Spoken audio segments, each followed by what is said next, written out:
하나님의 말씀은 출애굽기 15장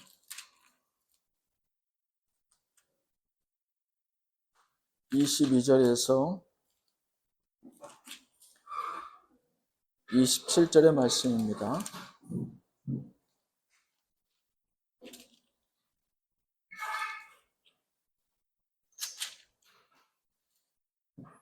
출애굽기 15장 22절에서 27절 말씀, 구약 105페이지 혹은 106페이지가 될 것 같은데 우리 같이 읽겠습니다. 모세가 홍해에서 이스라엘을 인도하며 그들이 나와서 수르 광야로 들어가서 거기서 사흘 길을 걸었으나 물을 얻지 못하고 마라에 이르렀더니 그곳 물이 써서 마시지 못하겠으므로 그 이름을 마라라 하였더라. 백성이 모세에게 원망하여 이르되 우리가 무엇을 마실까 하매 모세가 여호와께 부르짖었더니 여호와께서 그에게 한 나무를 가리키시니 그가 물에 던지니 물이 달게 되었더라. 거기서 여호와께서 그들을 위하여 법도와 율례를 정하시고 그들을 시험하실세 이르시되 너희가 너희 하나님 나 여호와의 말을 들어 순종하고 내가 보기에 의를 행하며 내 계명에 귀를 기울이며 내 모든 규례를 지키면 내가 애굽 사람에게 내린 모든 질병 중 하나도 너희에게 내리지 아니하리니 나는 너희를 치료하는 여호와이니라. 그들이 엘림에 이르니 거기에 물샘 12과 종려나무 70그루가 있는지라. 거기서 그들이 그 물 곁에 장막을 지니라. 아멘. 기도하겠습니다. 하나님 감사합니다. 오늘도 주신 말씀 출애굽기 15장 22절에서 27절의 말씀으로 우리가 무엇을 마실까라는 제목으로 하나님의 말씀의 은혜를 청합니다. 보내주신 성령의 감동하심이 오늘 이 아침에도 변함없는 진리와 생명 가운데로 이 백성들 모두를 듣고 전하는 자들에게 허락하여 주옵소서. 예수님 이름으로 기도하였습니다. 아멘.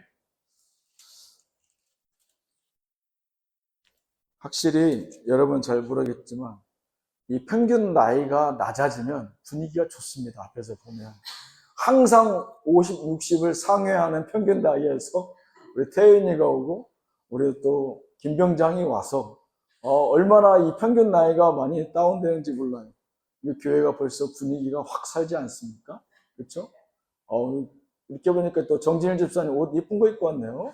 앞에서 보니까 요즘 아주 그냥 태연이랑 분위기 맞춰주려고 엄청 애쓰는 것 같은데 삼촌이 아무튼 보기 좋습니다.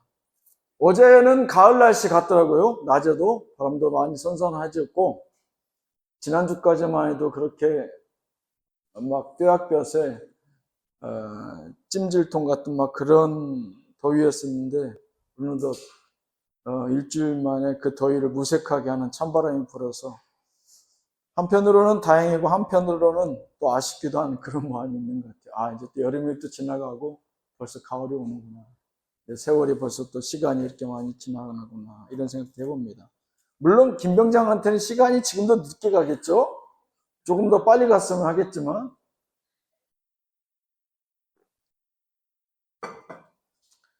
오늘 말씀의 제목은 우리가 무엇을 마실까라는 제목입니다. 이스라엘 백성들이 다 죽을 뻔했던, 한바트면 물에 수장당해서 매몰당할 뻔했던 그 홍해에서의 기적을 뒤로하고 또 광야길을 어느 정도 걷다 보니까 또 갈증이 나요. 그러니까 또 이스라엘 백성들 특기가 뭡니까? 하나님 앞에 원망하죠. 하나님 앞에 원망합니다. 사실은 출애굽기에 보면 하나님께서 이스라엘 백성을 애굽에서 꺼내어 가나안 땅에 이르는 그 하나님의 그 출애굽의 역사의 여정이지만 그것을 통해서 볼 수 있는 이스라엘 백성들의 가장 많이 드러나는 그들의 심경은 하나님 앞에 원망입니다. 그러니까 우리의 인생과 비교해서 볼 때도 사실 우리의 인생들이 예수를 믿었든지 안 믿었든지 우리의 삶을 뒤돌아보건대 대부분의 사람들은 감사보다는 원망이 많죠. 불평, 불만이 많다는 뜻이에요.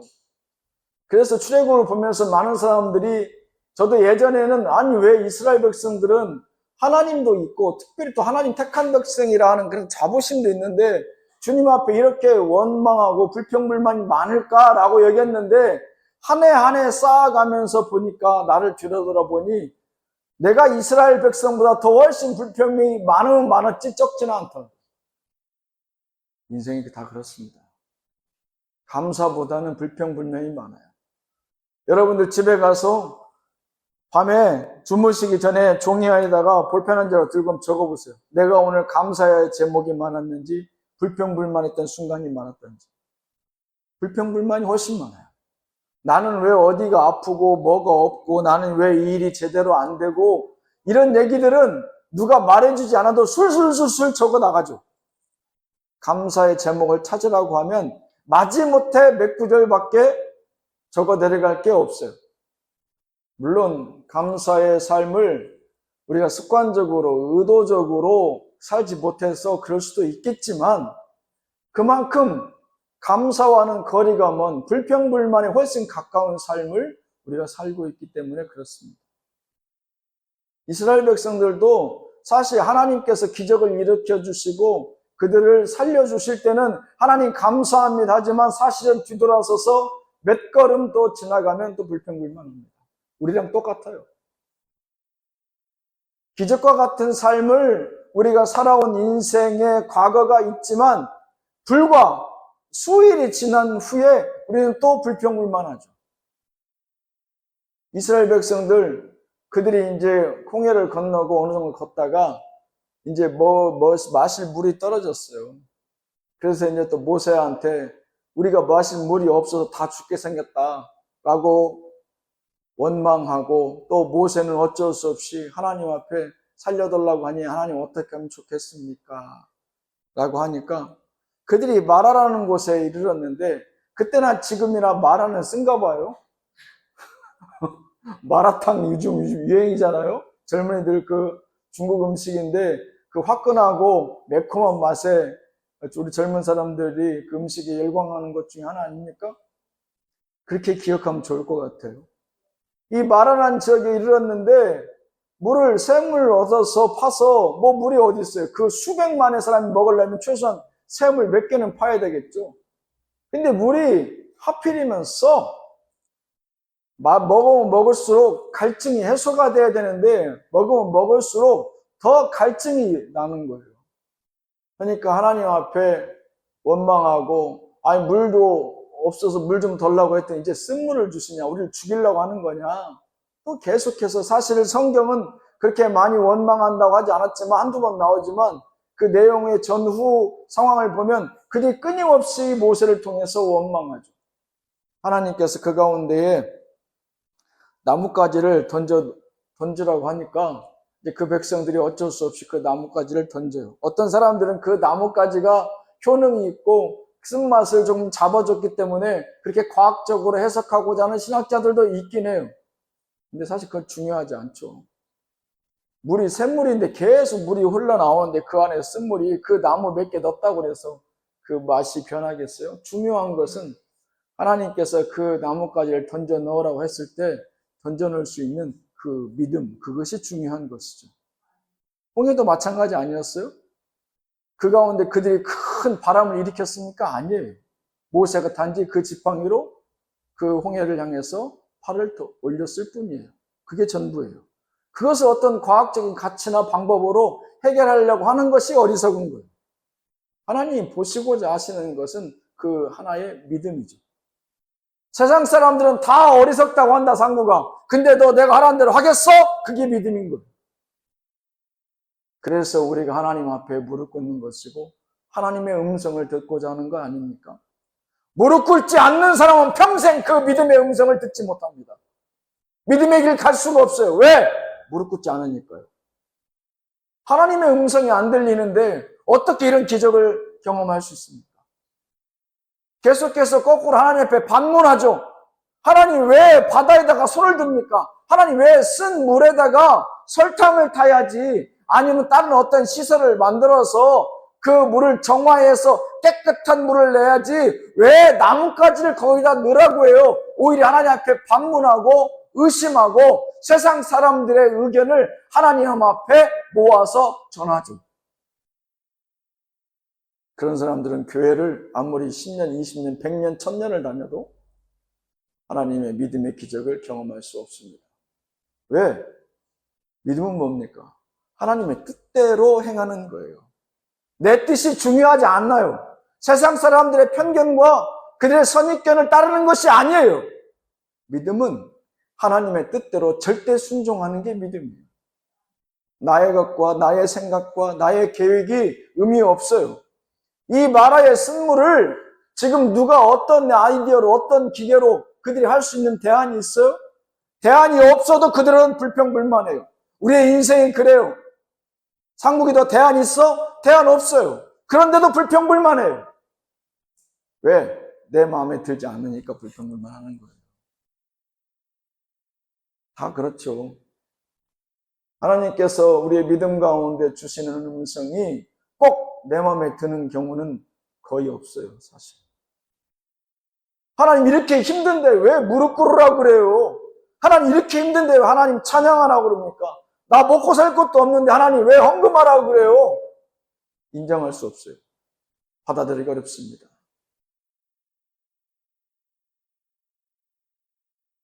나를 이렇게 힘든데 나 죽이시려고 합니까? 나를 죽이려고 하는 하나님이라면 믿지 말아야죠. 근데 나는 해보지도 않고 원망하고 나를 죽일 것 같은 하나님을 따르지 않죠. 그러니 평생에 가도 단 한 번도 믿음의 기적을 경험해보지 못하는 겁니다. 믿음의 사람들은 이러한 상황 가운데에서 결코 자기의 의지를 그들이 내세우지 않아요. 이런 훈련이 된 사람들은 그래서 그들이 주님 앞에 나아갈 때 그들의 마음이 무겁지가 않아요. 왜? 내 의지를 내세울 필요가 없어요. 내 계획을 말할 필요가 없어요. 그러니까 무언가를 복잡하게 생각할 필요가 없는 거예요. 그저 하나님 앞에 가벼운 마음으로 나와서 하나님의 음성을 듣고 그 음성 들은 대로 행하면 되는 거예요. 간단하죠. 그런데 자꾸만 내 의지를 통해서 하나님 앞에 관철시키려고 하는 사람들 있어요. 어렸을 때 아직 철이 나지 않고 세상 경험이 없을 때는 우리 누구나 다 부모님 앞에 불평불만하고 사회 경험도 없는데 내 뜻을 부모님한테 관철시키려고 하는 어리석은 기억들이 있죠. 철 나기 전에. 근데 나중에 내가 성인이 되고 철이 나보면 내가 얼마나 어리석었었던지 그때서야 비로소 반성하게 되는 것이죠. 모르니까. 근데 몰랐을 때 훨씬 더 많이 반항하고 대들고 불평불만해요. 마라의 쓴물에 대해서 전혀 대안도 없고 전혀 그들이 해결 방법도 없으면서 하나님 앞에 불평불만하는 것과 우리의 삶 가운데 우리의 불평불만 똑같습니다.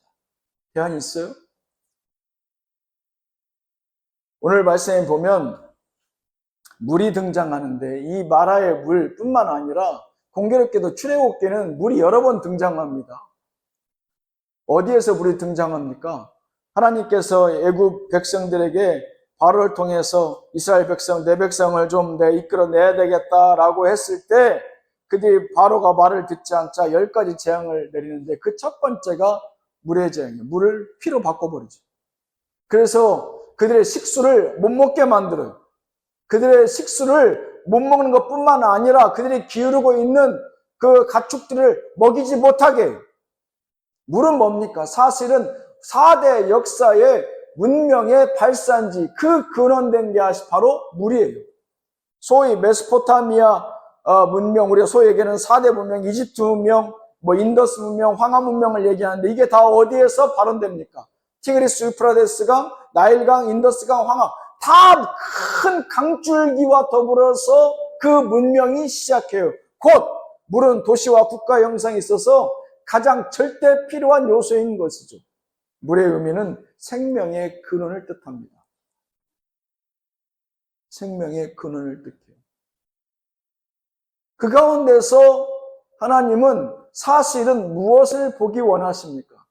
너희들이 평소에 생각 없이 쉽게 접했었던 물이 내 한마디로 너희들을 살릴 수도 있고 죽일 수도 있는 물로 변할 수 있음을 바로 직전 홍해에서 봤잖아요.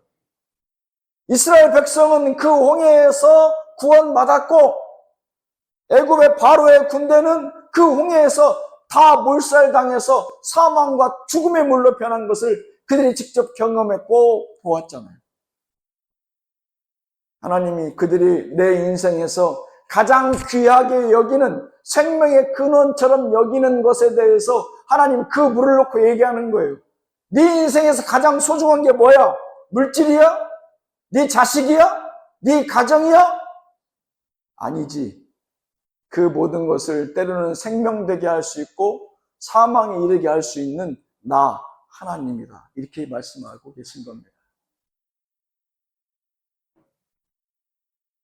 절대 우리의 인생 가운데서 빼놓고 말할 수 없는 것이 우리의 생명 유지에 필요한 것이 이 물이죠. 우리의 육신도 70% 이상이 수분으로 채워져 있다는 것을 우리가 상식적으로 다 아는 바 아닙니까? 그러면서 그 물로 사실은 바로에게 그 애굽 백성에게 보였던 하나님의 재난을 통해서 또 홍해에서 이 마라의 쓴물을 통해서 하나님은 끊임없이 계속해서 이스라엘 백성들에게 가르치고 말씀하고 계시는 거예요. 그 물은 너희들은 너희 평생에 너희 인생에 가장 귀한 것이고 소중한 것이라 여길 수도 있으나 그 물을 명하여 그것이 사망되게 할 수 있고 때로는 생명되게 할 수 있는 나 하나님을 봐라 이렇게 말씀하고 계십니다.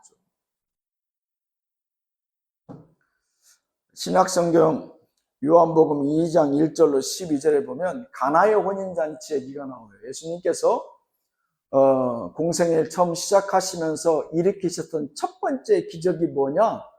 가나 혼인잔치에 참석하셔서 물을 포도주로 바꾸신 사건이에요.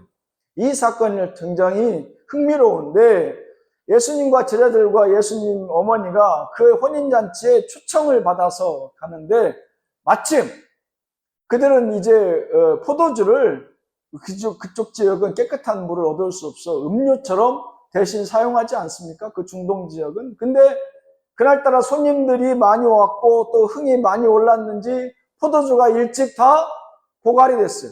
다 마셔버렸어요. 어찌할까 그렇게 고민하고 있을 때 예수님의 어머니 마리아가 예수님께 찾아와서 말하죠. 아들아, 포도주가 떨어졌다. 그러니까 예수님이 그래요. 어머니 왜 나한테 포도주를 얘기합니까? 내가 여기 연회장도 아니고 이 연회를 내가 개최한 사람도 아닌데 왜 나한테 이 포도주를 준비하라고 합니까? 나와 무슨 상관이 있습니까? 이렇게 얘기해요.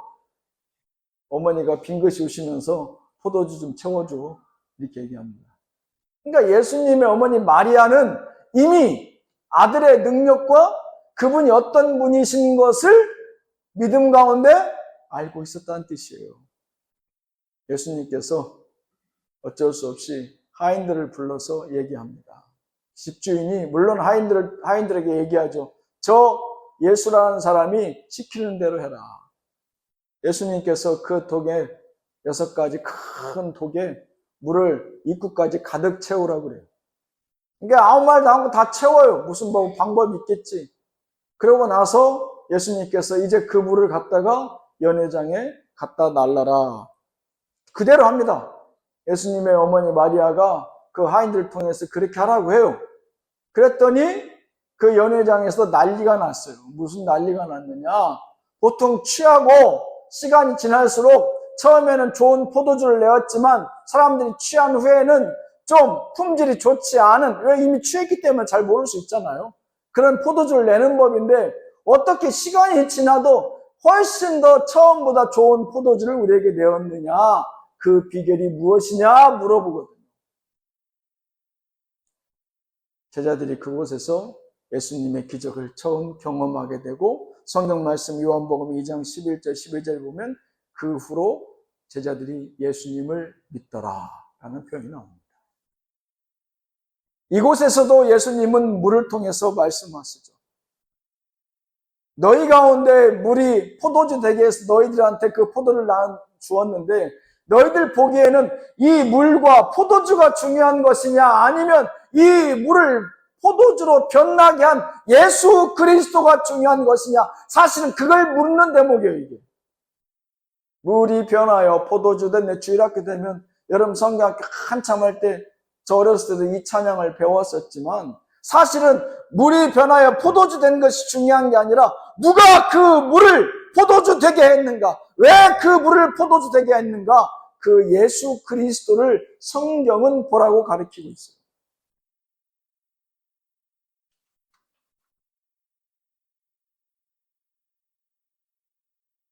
이스라엘 백성들이 홍해를 건널 수 있었던 사망 가운데서 구사일생으로 살아났음에도 불구하고 하나님 앞에, 모세 앞에 불평불만하면서 하나님을 붙들지 못했던 이유는 그들이 물을 붙들었고 포도주를 붙들었기 때문에 그렇습니다. 그들이 물이 떨어지고 포도주가 떨어지니까 그 즉시 불평불만을 쏟아넣는 거예요. 내 건강이 약하고 내 물질이 떨어지니까 바로 하나님 원망하는 겁니다. 왜? 그 얘기는 바꿔서 거꾸로 얘기하면 그들이 자기의 건강을 의지하고 자기의 물질을 의지했기 때문에 그런 거예요. 뭐가 달라요? 물이 변하여 포도주 되게 하신 예수님, 홍해를 건너게 하신 하나님 앞에서 그들이 하나님을 보지 못하고 홍해를 받고 바로의 군대를 보았기 때문에 그들이 그 물 앞에서, 마라의 순물 앞에서 다시금 하나님을 원망하는 겁니다. 그들은 이제껏 그 기적을 일으켜주신 하나님을 본 것이 아니었어요. 우리가 오늘도 불평불만하고 원망하는 것은 우리의 인생을 이끌어 놓으신 하나님을 보지 않았다는 그 반증인 거예요. 하나님을 보았다면 내 인생을 결코 하나님 없이는 내 이곳까지 이룰 수 없다라고 고백하는 신앙이라면 결코 원망할 수 없습니다. 왜? 그 어떤 발자국 한 걸음도 하나님 없이는 내가 이곳에 이를 수 없었기 때문에 그렇죠. 이스라엘 백성들이 계획한 광야의 여정이에요. 그들이 청약 들어서 가나안 땅, 그 땅을 그들이 당첨돼서 가는 길이에요. 그 수백만을 먹이고 입히고 또 마실 것을 그들이 예비했어요. 홍해를 그들이 건널 수 있는 방법이 있었어요. 애굽의 병거를 그들이 이겨낼 수 있는 무력이 있었습니까? 아무것도 없었어요. 심지어 그들의 지도자된 모세조차도 하나님의 부르심으로 어쩔 수 없이 끌려나온 지도자예요. 그들은 아무것도 준비하지 않았고 아무것도 없었음에도 그곳에서 10가지 재앙을 통해서 그 당시 중동의 최고의 패권을 주고 있었던 바로를 무력화시키고 광야로 이끌어내셔서 그 땅 가운데에서 하나님만 바라보게 구름기둥과 불기둥으로 그 어떤 군대도 감히 접근하지 못하도록 그 홍해를 가르면서 그 놀라운 기적들을 일으키면서 인도하셨던 그 하나님 앞에 원망합니다. 우리의 인생도 그래요.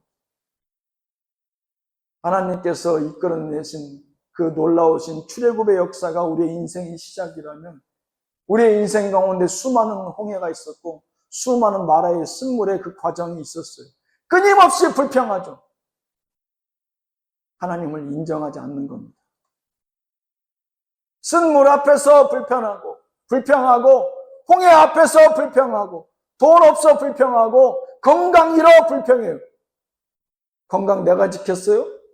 물질 내가 지켰어요? 가정을 우리가 지켰습니까? 착각하지 마십시오. 여러분들 잘 때 그 호흡은 여러분들이 지켰어요? 산소호흡기 매달고 여러분들이 살았습니까? 그동안? 아니잖아요. 이 많은 공기와 호흡은 누가 주시는 겁니까? 값없이 하나님 앞에 심지어 세금 한 푼 안 내고 다 우리가 얻어마시는 것 아닙니까? 하나님을 하나님을 붙들지 못하고 불평불만하는 것은 그동안 물과 포도주에 의지했던 인생이라는 것을 그대로 내 입술로 고백하는 거예요. 하나님만 의지했던 사람은 그 순간 여유가 있죠. 왜? 아니, 그 넓은 홍해도 그 출렁거리는 호래도 갈라주셨는데 이까지 쓴물쯤이야 라는 여유가 분명히 있죠. 내 자식도, 내 인생도, 내 가정도 하나님께서 이렇게 이곳까지 인도해 주셨는데 이런 일쯤이야 라는 믿음의 여유가 분명히 있습니다. 그래서 지혜로운 부모들은 자녀들에게 어려운 순간에 그러한 지혜를 충고할 수 있는 거예요. 왜? 내가 살아보니까 그거 별거 아니야. 그거보다 훨씬 더 어려운 날들도 있어. 하지만 잘 참고 인내함으로 기다리면 이 순간 지나갈 수 있다는 그런 충고를 할 수 있는 거예요. 우리의 믿음에 하나님이 없습니다. 내 인생에 살아온 족적의 과거의 족적에 믿음이라고 보았던 내 인생에 사실 하나님이 없어요. 불평불만하고 원망한다는 건 이스라엘 백성은 출애굽을 통해서 가장 많이 하는 것은 찬양이 아니에요. 원망이에요. 불평불만이에요. 우리가 이스라엘 백성을 통해서 그들의 출애굽의 구원의 역사와 성화의 과정, 그 광야 40년을 통해서 가나안 땅에 이르는 영광된 과정을 보고 있습니다. 우리의 인생이 이러한 성화의 과정을 다 지내가야 되는 것이죠. 우리는 이 원망 가운데 하나님 주시는 교훈을 배우고 있어요. 아, 나 이런 사람이로구나. 우리의 인생이 참으로 부족한 사람이로구나. 아직 더 많은 것을 배워야 되고 아직 더 많이 하나님 앞에 내가 다가서야 되는구나. 내 믿음 가운데 나는 하나님과 동행했다 이어지지만 그렇지 못했구나 라고 스스로 돌아보는 것이 바로 그 성화의 첫 번째 첫 걸음인 것입니다. 여러분들, 우리의 인생 두려워하지 않으셔도 됩니다. 홍해를 건너게 하시고 그 애굽의 병거를 구름기둥 불기둥으로 감히 우리가 상상할 수도 예측할 수도 없고 준비할 수도 없었던 것을 하나님이 다 막아주셨는데 이깟 우리 앞에 이 쓴물쯤이야 하나님께서 가볍게 해결해 주시잖아요. 야, 나뭇가지 던져라. 우리가 할 수 있던 게 뭐예요? 그 나뭇가지 던졌어요. 큰일 아니에요. 하나님이 원하시는 것, 여러분들 우리의 삶 가운데 어려움 가운데 원하시는 것, 대단한 것 원하는 것 아닙니까? 뭡니까? 순종하는 거예요. 그저 무릎 꿇고 주님 앞에 나와서 기도할 때 주시는 그 감동에 그저 의심 없이 순종하는 것, 나뭇가지 그저 던져놓는 일, 그 일뿐입니다. 저는 우리 교회 성도님들이 다 잘되고 복 받았으면 좋겠어요. 그런데 중요한 것은 그 이전에 불평불만 그 원망 가운데 우리의 믿음을 돌아보고 하나님 앞에 순종의 나무를 던져서 여러분들 모두가 하나님의 축복에 이르시기를 주님의 이름으로 축원합니다. 아멘. 기도하겠습니다. 하나님, 우리는 오늘도 어제도 하나님을 붙들었습니까? 아니면 사실 하나님을 붙들지 못하고 물과 포도주에 연연한 채 그 떨어져가는 모습에 불평, 불면, 원망함으로 주님 앞에는 나서지 않았습니까? 우리의 믿음 없음을 용서하시고 다시금 경건의 자리로 돌아가 하나님의 음성을 청종케 하셔서 나의 뜻과 생각을 다 내려놓고 하나님의 음성을 청하게 하여 주시옵소서. 그 음성 가운데 순종하는 믿음으로 이 백성들 모두가 다 마라의 단물을 경험할 수 있게 하여 주옵소서. 예수님 이름으로 기도하였습니다. 아멘.